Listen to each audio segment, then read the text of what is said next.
श्रीमान नरेश शर्मा जी पूरे परिवार के साथ ठाकुर जी का यहाँ पर पूजन भया। श्री धाम वृंदावन से आए पूज्य स्वामी श्री अखिलेश्वर दास जी महाराज, अमेरिका न्यूयॉर्क से आए हमारे शेखर भैया जी, भारत के विभिन्न भागों से कथा के नेमी प्रेमी जन, उपस्थित संत चरण, विप्र चरण, यूट्यूब, फेसबुक एवं आस्था भजन के माध्यम से पूरे विश्व में इस कथा को सुन रहे अनेक सभी कथा के रसिक श्रोता बंधुओं को इस बाल मंडली के साथ सादर जय सिया राम। थोड़ा जोर से कहिए जय सिया राम। जय सिया राम। आप लोग भी सो जाते हैं हाँ? कल द्वितीय सत्र में हमने और आपने भगवान शिव और मां शिवा के दिव्य विवाह की कथा को गाया और श्रवण किया। आज श्री याज्ञवल्क्य ऋषि कथा को प्रयाग से लेकर तीसरे घाट कैलाश पर पहुंचे हैं। भरद्वाज जी से याज्ञवल्क्य जी कहते हैं, मुनिवर आपने मुझसे राम जी के विषय में प्रश्न किया, मैंने आपको शिव चरित्र सुनाया, अकारण नहीं सुनाया। फिर प्रथम ही मैं कही शिव चरित, बोझा मरम तुम्हार। शिव चरित्र सुनाकर श्री भरद्वाज जी मैंने आपके मरम को जाना। श्री भरद्वाज जी बोले, प्रभु क्या जाने? याज्ञवल्क्य जी बोले, मैं जान गया, आप सुचि सेवक तुम राम के, रहित समस्त विकार। आप समस्त विकारों से रहित राम जी के सुचि भक्त हैं। इस रहस्य को, मर्म को श्री भरद्वाज जी मैंने जान लिया। अब यहां पर एक बात निवेदन करूं आपसे, जो श्रेष्ठ होता है वो बात बात में ही हमारे विचार और संस्कार का पता लगा लेता है। जो श्रेष्ठ है वो वार्ता में ही हमारे विचार का, हमारे भाव का, हमारे स्वभाव का, हमारे आचार का, हमारे विचार का, हमारे व्यवहार का, हमारे संस्कार का, सबका पता लगा लेता है। यहां याज्ञवल्क्य जी कहते हैं शिव चरित्र सुनाया। आपने पूछा राम चरित्र, मैंने सुनाया शिव चरित्र। उसके बाद भी जितनी श्रद्धा और जितनी भक्ति के साथ आप सुन रहे थे, ये दर्शाता है कि आप भगवान राम के भक्त हैं। क्यों? जब तक जीव शिव भक्त नहीं हो पाएगा तब तक राम जी की भक्ति प्राप्त होने वाली नहीं है। ये सिद्धांत है। राम जी, शिव जी दोनों एक दूसरे के पूरक हैं। आप मानस जी को पढ़िएगा, राम जी शंकर जी की पूजा करते हैं। लिंग थाप विधिवत करी पूजा, शिव समान प्रिय मोहिन दूजा। ये राम जी कहते हैं। और शंकर जी, तुम पुनि राम राम दिन राती,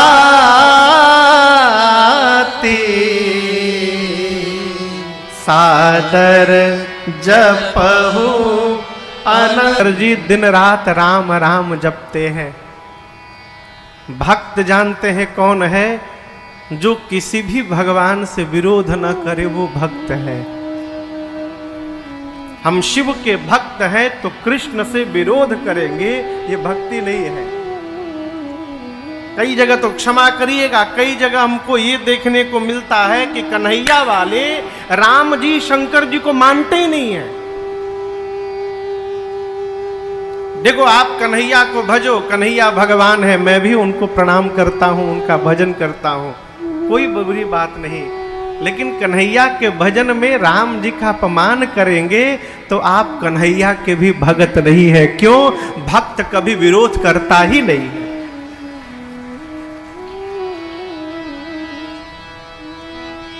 याज्ञवल्क्य जी समझ गए कि भरद्वाज जी आप राम जी के भक्त हैं, अब मैं आपको कथा सुनाऊंगा। प्रणाम। कथा को श्री याज्ञवल्क्य ऋषि लेकर गए कैलाश पर्वत पर। अभी जो प्रारंभ में हमने और आपने चौपाइयों को गाया और श्रवण किया, ये उसी प्रसंग की चौपाइयां हैं। परम रम्य कैलाश का शिखर, जहां पर भगवान शंकर और मां भवानी जी का सदैव वास बताया गया है। उस कैलाश के शिखर पर एक विशाल बट वृक्ष है। बट कहे तो बरगद। बरगद को सनातन संस्कृति में विश्वास माना गया है। बट विश्वास अचल निज धर्म। और इस वृक्ष की विशेषता दर्शन करिए। गोस्वामी जी कहते हैं ये वृक्ष कैसा है? नित नूतन सुंदर सबका। क्या अद्भुत विशेषता बताई। किसी भी काल में, किसी भी ऋतु में इस बट वृक्ष की दिव्यता में, भव्यता में कोई कमी आने वाली नहीं है। नित नूतन, सदैव नवीनता से संपन्न वृक्ष। अब आप कहोगे महाराज ये कैसे? पतझड़ में तो पत्ते झड़ जाएंगे, है? लेकिन इस बट के वृक्ष पर कभी मलिनता का दर्शन नहीं होता। कारण जानते हैं?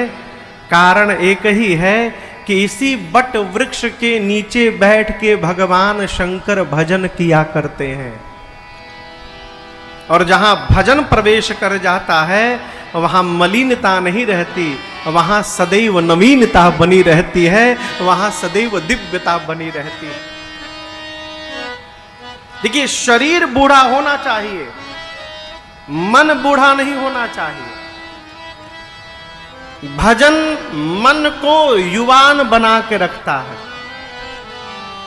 भजन मन को विश्वास से भरा रहता है? मन ही यदि हताश हो गया हो तो हम कुछ करने उरने वाले नहीं है। मन के हारे हार, मन के जीते जीत है।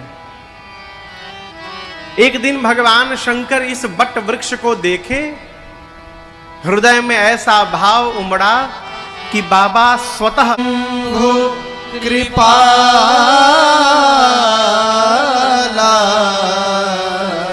बाबा बैठे। लेकिन यहां ये देखने का विषय है कैसे बैठे। गोस्वामी जी कहते हैं सहज होकर बैठे। और यहां निवेदन करता हूं, जो जीवन में जितना सहज रहेगा उसकी यात्रा उतनी लंबी होगी। सहज समझ रहे हैं? सहज, सहज यानी जहां कोई बनावट ना हो।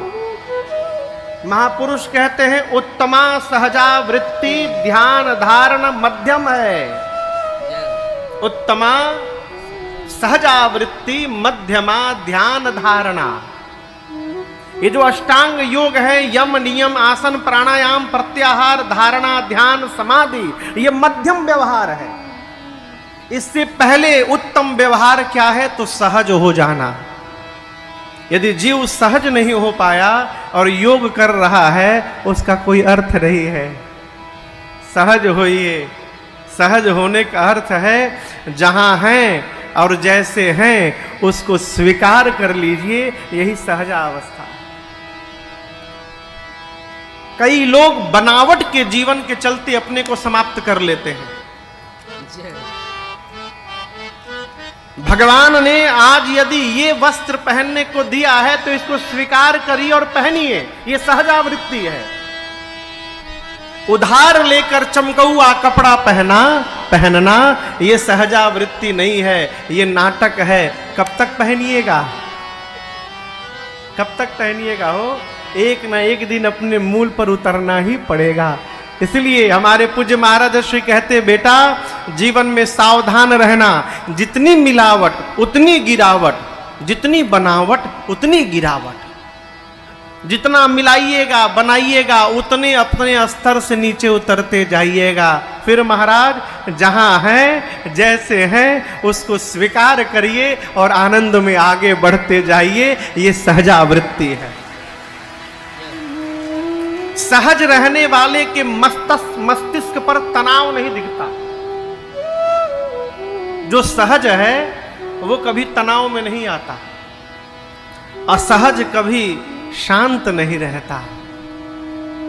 मेरे बाबा एकदम सहज होकर बैठे और गोस्वामी जी कहते हैं शंकर जी बैठे हैं तो कैसे लग रहे हैं। बैठे सोहा काम रिपु कैसे लगे, मानो धरे शरीर शांत रस जैसे। ऐसा लगता है मानो शांत रस ने ही शरीर धारण कर लिया हो, परम शांत। जीवन में सभी शांति की तलाश में है। कोई कहीं भाग रहा है, कोई पहाड़ पे भाग रहा है, कोई समुद्र के किनारे भाग रहा है, कोई जंगल में भाग रहा है। मार्केट में मिल रहा है क्या शांति है? शांति बाहर नहीं है माई बाप, शांति अपने भीतर है। जिस दिन कामनाओं का हम दमन करना प्रारंभ कर देंगे उसी दिन से हम शांत होने लगेंगे। दोष हमारे जीवन में उतर आते हैं। दुष्ट व्यक्ति का आप स्मरण करते रहिए, करते करते आप भी दुष्टता की ओर बढ़ जाइएगा। साधुता का चिंतन करिएगा तो आप भी धीरे धीरे साधु होते जाइएगा। भगवान शंकर शांत क्यों बैठे हैं, परम शांत? आप दर्शन करिए शंकर जी चिंतन किसका करते हैं। आपको पता है शंकर जी किसके बारे में सोचते रहते हैं? कहिए कहिए। क्या बोले? राम जी के बारे में।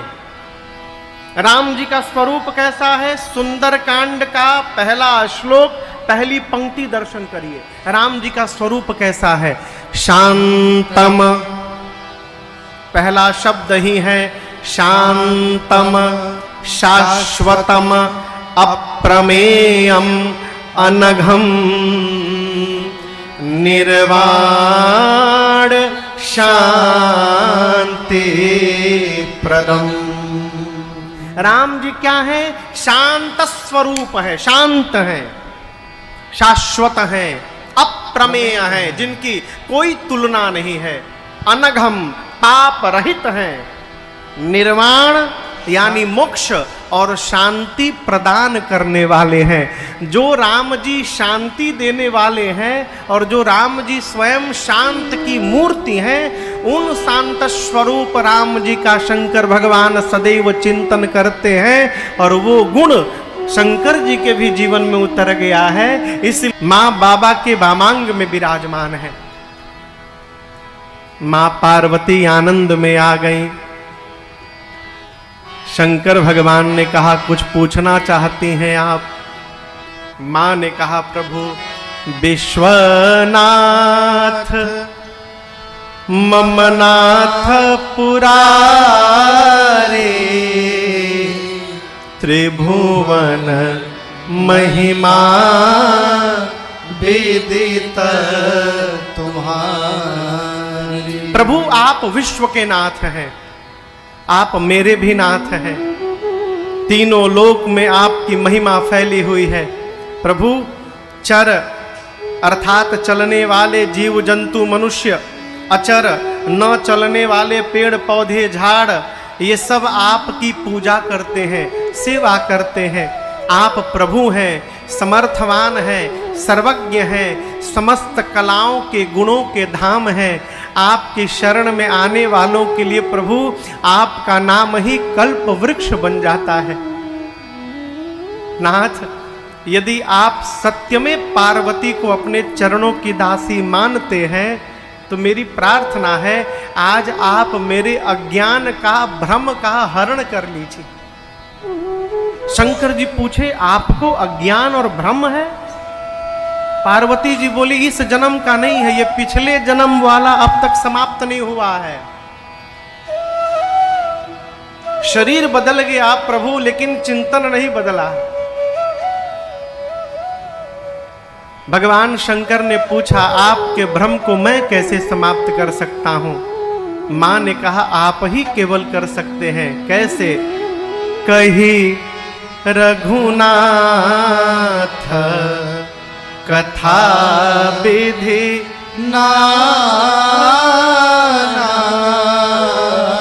नाना प्रकार से आप जब रघुनाथ जी की कथा सुनाएंगे प्रभु, तो भगवान की कथा ही भ्रम को समाप्त कर देती है। मां के बात को सुनकर बाबा ने प्रश्न किया आपका भ्रम क्या है मुझे बताइए। मां शुरू भई प्रभु प्रभु जे मुनि परमा देखी चरित महिमा सुनत भ्रमति बोधि अति मां ने कहा प्रभु यदि राम जी ब्रह्म है तो जहां तक मुझे ज्ञान है ब्रह्म का जन्म नहीं होता। यदि राम जी ब्रह्म है तो भला ब्रह्म एक राजा का बेटा कैसे बन गया? और यदि राम जी एक राजपुत्र हैं तो एक जन्म लेने वाले राजपुत्र को आप लोग ब्रह्म क्यों बता रहे हैं प्रभु? ये मेरा प्रश्न है। अज्ञानी जानकर मेरे प्रश्न को सुनकर प्रभु आप मेरे पर क्रोध मत करिएगा। जैसे मेरा ये भ्रम समाप्त हो जाए आप वो उपाय करिएगा। आज मैं आपको बता रही हूं प्रभु, पिछले जन्म में मैं जब सती थी, राम जी का परीक्षण करने गई थी, मैं तो समझ गई थी कि ये ब्रह्म है। वहां से लौटते समय मैंने राम जी के प्रभुत्व का दर्शन किया था। मैंने देखा था, मैंने जहां तक जिस दिशा में मैं देखती थी वहां राम लक्ष्मण सीता जी दिखाई देते थे। पूरब भी राम लक्ष्मण सीता जी, पश्चिम भी, दक्षिण भी, उत्तर भी, ऊपर भी, नीचे भी, चारों तरफ राम जी, लक्ष्मण जी, सीता जी। और केवल वही तीनों नहीं, उनके साथ ब्रह्मा विष्णु महेश, ब्रह्माणी रुद्राणी अपने को भी देखा, लक्ष्मी जी को देखा, सारे देवताओं को देखा। सब जगह, जितने जगह राम जी उतने जगह सारा देव समाज। लेकिन प्रभु सारी जगह शंकर जी अलग अलग दिखाई पड़े, मैं अलग अलग चेहरे में दिखाई पड़ी, विष्णु जी अलग अलग दिखाई पड़े, लक्ष्मी अलग अलग दिखाई पड़ी, देवता अलग अलग चेहरे में सब जगह दिखाई पड़े। परंतु जितनी जगह राम जी, लक्ष्मण जी, सीता जी दिखाई पड़े वो एक ही चेहरे में दिखाई पड़े प्रभु, वो अलग अलग नहीं दिखाई पड़े। मैं बन दीखी राम प्रभुताई, मैं इतनी डर गई थी नाथ कि मैं आकर आपसे ये बात बता नहीं पाई भय के कारण। उसके बाद भी मेरे मलिन मन को बोध नहीं हुआ और उसका फल मैंने भली भांत प्राप्त कर लिया है।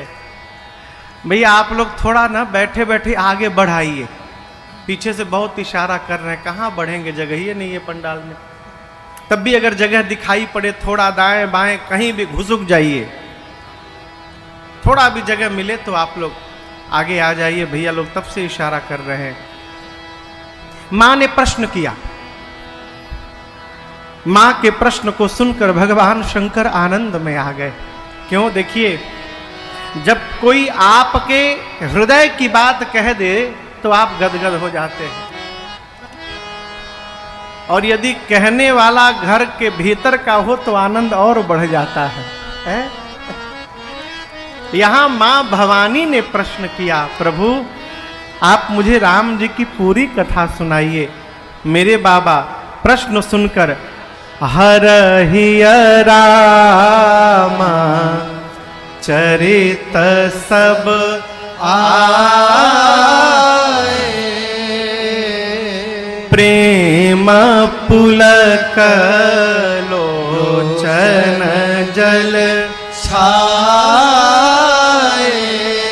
बाबा इतने आनंद में आए कि गोस्वामी जी कहते हैं 2 दंड अर्थात 48 मिनट के लिए भगवान शंकर जी ध्यानावस्थित हो गए। मगन ध्यान रस दंड जुग पुनि मन बाहिर कीन, रघुपति चरित महेश तब हर्षित वरण लीन। जीव कभी अपने अति प्रिय के बारे में प्रश्न सुनता है तो आंख बंद करके सोचने लगता है। यहां तो रघुनाथ जी मेरे भगवान शंकर के प्राण हैं, शिव प्राणा। मां ने राम जी के विषय में प्रश्न किया, बाबा ध्यान में गए, 48 मिनट के लिए ध्यान में रहे, फिर आंख खोले और अब भगवान शंकर ने मंगलाचरण किया है। जैसे हम लोग कथा के पहले मंगलाचरण करते हैं ना, भगवान शंकर ने भी किया। आइए बाबा के साथ हम और आप मिलकर करते हैं। ये चौपाई सबको याद है आप में, इसलिए मेरे साथ साथ आप सब लोग गाइए। शंकर जी बोले मां भवानी से, देवी मंगल भावनाया मंगल हारे, मंगल भावना मंगल हारे, द्रवऊ सुदशरथ अजीर बिहारे, द्रवऊ सुदशरथ अजीर बिहारे, बंदऊ बाल रूप सोए रामो, बंदऊ बाल रूप सोए रामो, सब सिद्धि सुलभ जपत जे सुनामो, सब सिद्धि सुलभ जपत जे सुनामो। बाबा मैया से बोले, देवी धन्य धन्य गिरिराज कुमारी, धन्य धन्य गिरिराज कुमारी, तुम समान नहीं को उपकारे, तुम समान नहीं को उपकारी, पूछे रघुपति कथा प्रसंगा, पूछे रघुपति कथा प्रसंगा, सकल लोक जग पावनी गंगा, सकल लोक जग पावनी गंगा, सकल लोक जग पावनी गंगा, सकल लोक जग पावनी गंगा। भगवान शंकर ने मंगलाचरण किया और मंगलाचरण के बाद दर्शन करिए बाबा मां भवानी से बोले, देवी धन्य धन्य कौन? अरे गिरिराज कुमारी,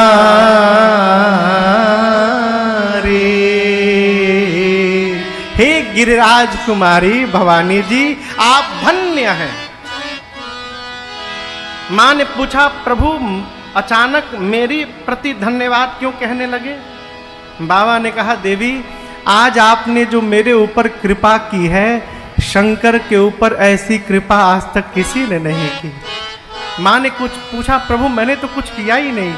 बाबा ने कहा, आपने पूछे हो रघुपति कथा प्रसंगा, आपने जिन कथाओं के प्रसंगों को मुझसे पूछा है, ये कथाएं सकल लोक जग पावनी गंगा सकल लोक। ये कथा समस्त लोक को पवित्र करने के लिए गंगा जी के समान है, इसलिए आप धन्य हैं। यहां समझिएगा, कलिकाल में जो जीव कथा सुनाने की रचना बना दे, कथा कराने की रचना बना दे, वो जीव धन्य है। ठीक से थोड़ा बजा दीजिए।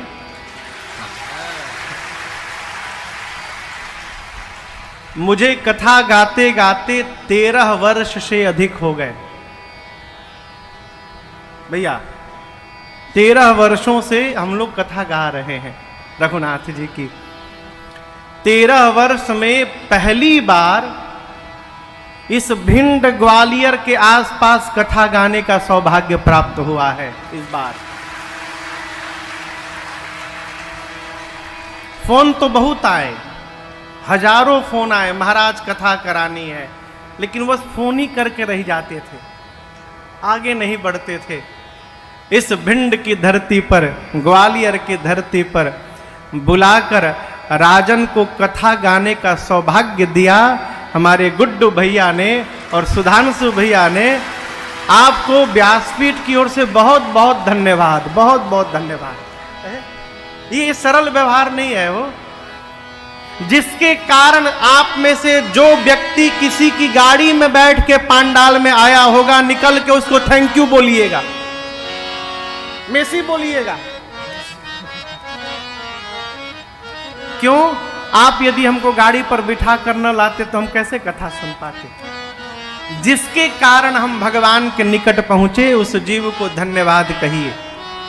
भगवान शंकर कहते हैं, देवी आपने जिस कथा को मेरे से पूछा है वो गंगा जी हैं। एक गंगा जी तो जटा से निकली, परंतु जटा से निकलने वाली गंगा जी को यदि लहार में ढूंढा जाएगा तो नहीं मिलेंगी। लेकिन भवानी आप मेरी जिह्वा से जिस राम कथा गंगा को प्रवाहित कराने आई हैं, ये गंगा लहार में भी बहेगी। ये इस गंगा की महिमा है। धरती के जिस कोने में जाइएगा, जहां जाइएगा वहीं पाइएगा। सकल लोक जग पावनी गंगा। इसलिए गंगा बह रही है 9 दिन के लिए। आइए, अपने नहाइए, अपने परिवारी जनों को नहवाइए और अपने पुरखों को भी सुनवा कर सबको कृतार्थ करिए। सरल नहीं है वो। ये तो कहिए भैया लोग ने इतनी अच्छी व्यवस्था बनाई है पंडाल में, पते नहीं चल रहा कि हम लोग गर्मी में बैठे हैं। थोड़ी लग रही होगी, लेकिन उतना तो बर्दाश्त करना ही पड़ेगा। ये तो बाहर जितनी गर्मी है, भगवान मालिक अगर ये एसी उसी ना होता तो कैसे कथा होती है? लेकिन इतना के बाद भी कई लोग ऐसे हैं जो कथा में नहीं आ सकते। हाँ, देखिए जाड़े के समय में कई लोग गंगा जी के किनारे जाते हैं, जाकर अरे बहुत ठंडा पानी हम नहाएंगे, नहीं, चले आते हैं। तो वो नहीं रुकते। उनके जन्म जन्म का जो बिगड़ा हुआ कर्म है, वो बिगड़ा हुआ कर्म गंगा तट पे जाने के बाद भी उनको गंगा स्नान से वंचित कर देता है। उसी प्रकार जन्म जन्मांतर का यदि कर्म बिगड़ा हुआ है तो घर के बगल में कथा होती रहेगी और घर में बैठे रहेंगे, कथा से वंचित रह जाएंगे। यहां वही आएगा जिस पर रघुनाथ जी की कृपा हो जाएगी। सब आने वाले नहीं है। कई तो ऐसे भी लोग हैं, अरे कहां जाओगे, बहुत भीड़ है, उसी में दब जाओगे। अरे हम बहुत तरह के लोग हैं भैया, ना अपने आते जाते हैं कहीं, ना किसी को जाने आने देते हैं। उनका एक ही काम है, जो भी जीव भगवान की ओर बढ़े उसको रोको, उसमें विघ्न उत्पन्न करो। आपको एक कथा सुनाऊं। एक बार भगवान कृष्ण ने भीम जी से कहा कि दाऊ पता है गंगा किनारे बड़ी मोटे मोटे पहलवान आ गए हैं। भीम बोले पहलवान? भगवान कृष्ण बोले हाँ, अब वो लोगों को गंगा स्नान करने से रोकते हैं। भीम उठाए गदा, पहुंचे किनारे, मैं देखता हूं कौन पहलवान आया है।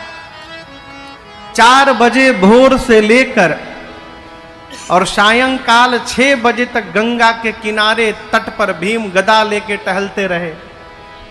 देखे जितने लोग आए कोई भी ऐसा नहीं था जो बिना नहाए गया हो, कोई पहलवान वहलवान कुछ नहीं, सब आए सब नहा के चले गए।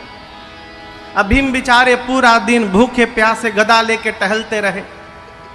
पहुंचे शाम को कन्हैया के पास जाकर बोले, कृष्ण तुम्हारा विनोद करने का स्वभाव नहीं गया ना अब तक, भूखों मार डाले सारा दिन हमको। हमसे बोले पहलवान आए हैं, एक भी पहलवान वहां नहीं था, ऐसा कोई व्यक्ति नहीं था जो गंगा किनारे गया और बिना नहाए चला गया हो। भगवान कृष्ण पूछे धीरे से, दाऊ आप नहाए?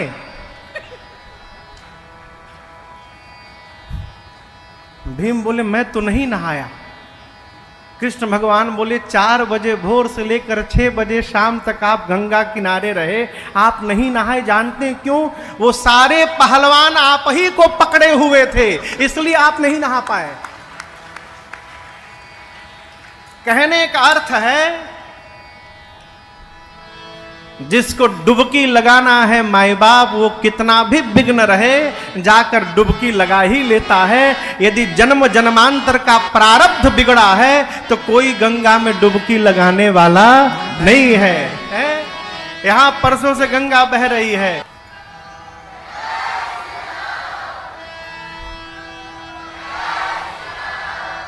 अब हम बोल लें थोड़ा।